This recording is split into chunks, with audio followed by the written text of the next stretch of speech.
On April 28, 1995, a tragic event occurred in Paparoa National Park, New Zealand. A viewing platform at Cave Creek collapsed, killing 14 people. This is a story that shocked the nation and led to major changes in government accountability. Cave Creek is part of a complex cave system in the park. In April 1994, the Department of Conservation built a viewing platform there. The platform was meant to let visitors safely see where the creek comes out of an underground cave. However, the platform's construction had many problems. The people who built it weren't properly trained. There were 12 major issues with how it was made. One of the biggest mistakes was using nails instead of bolts to hold the platform together. This made the structure very unsafe, especially when lots of people were on it.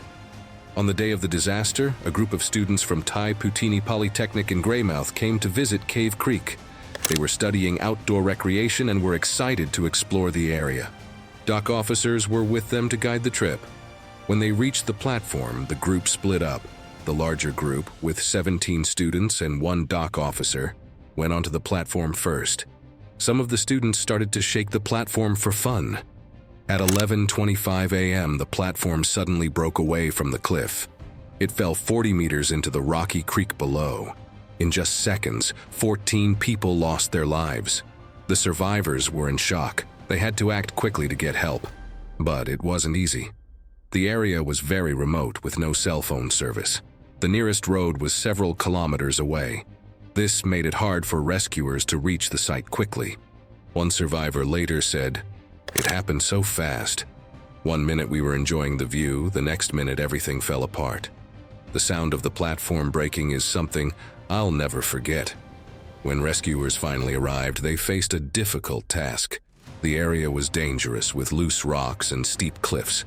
They had to be careful not to cause more damage or injuries as they tried to reach the victims. After the disaster, the government started a commission of inquiry. This group's job was to find out why the platform collapsed and who was responsible. They discovered many serious problems with how DOC had built the platform. The inquiry found that no qualified engineers had worked on the platform. The use of nails instead of bolts was a major safety issue. But the problems went deeper than just the platform itself. The commission found that there were big issues in how DOC operated. The department often cut corners to save money. There weren't enough safety checks, and nobody was making sure that structures like the platform were safe before people used them. The commission's report said, "The platform at Cave Creek was bound to fail at some point. It's surprising it lasted as long as it did." After the tragedy, DOC took quick action. They checked over 520 structures all across New Zealand. They had to close 65 of these for urgent repairs. This showed how widespread the safety problems were. The disaster also led to changes in New Zealand's laws. Before, government departments couldn't be held legally responsible if something like this happened. The law was changed so that government departments could now be charged with crimes if they were negligent, just like private companies. Many people criticized the government and DOC for letting this happen. The Minister of Conservation, Dennis Marshall, eventually resigned because of the disaster. This was a rare case of a minister taking responsibility for something that happened in their department. To remember those who died, a memorial plaque was put up at Cave Creek in April 1996. The walking track to the site was reopened in 1998, but the viewing platform was not rebuilt. Instead, they put in new stairs so people could visit safely and pay their respects. The students who went to Cave Creek that day were from different backgrounds. They all shared a love for the outdoors and wanted to work in New Zealand's tourism or conservation areas. For many, this field trip was supposed to be a highlight of their course. The trip to Cave Creek started out happily. The students were excited and talked about their plans for the future. They enjoyed the beautiful scenery around them. No one could have guessed what was about to happen. When they got to the platform, everyone was amazed by the view.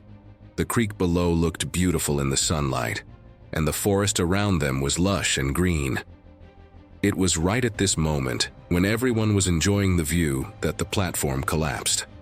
Leanne Wheeler, who survived the fall, later said, "We were all trying to get the best view. Someone made a joke about making the platform bounce. Then suddenly it just gave way. I remember falling and screaming, and then everything went black." The platform collapsed in an instant. No one had time to react or try to save themselves. In just a few seconds, lives were lost or changed forever. The people still at the top of the cliff could only watch in horror as their friends disappeared. Right after the collapse, everything was chaotic. Those who could move tried to help the injured and find a way to call for help. But because the place was so remote, it took hours for emergency services to get there. During this time, the survivors and those with minor injuries did their best to help the seriously hurt and comfort the dying. The police investigation that followed was very thorough. They looked at every detail of how the platform was built and maintained. They talked to DOC staff, survivors, and anyone who saw what happened. They carefully examined what was left of the platform. The Commission of Inquiry process took several months. They heard from many people involved in the disaster and what happened after. Engineers explained what went wrong with the structure. DOC officials had to answer questions about their rules and how they did things. Survivors gave emotional accounts of what they experienced. One of the most important things the inquiry found was about who was responsible. While some individuals in DOC had made mistakes, the biggest problem was with the whole system. The way DOC operated allowed something like this to happen. The Cave Creek disaster had a huge impact on politics and how DOC was run. DOC had to completely change how they did things. Safety became the most important thing. They made new rules for designing, building, and taking care of structures in national parks. However, many people were upset that no one was criminally charged for what happened.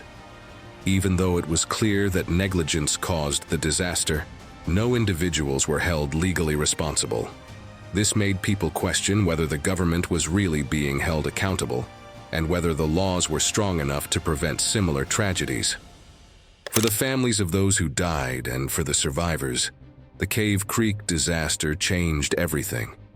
Parents who had sent their children to study, never imagining they wouldn't come home, had to deal with unimaginable loss.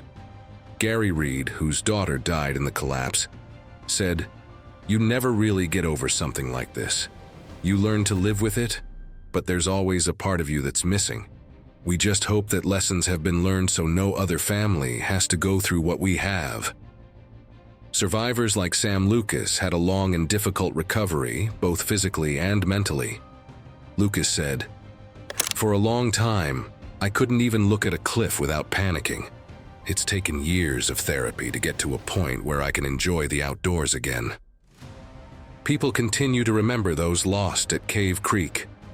There are services held every year to remember them, and many people visit the site to pay their respects.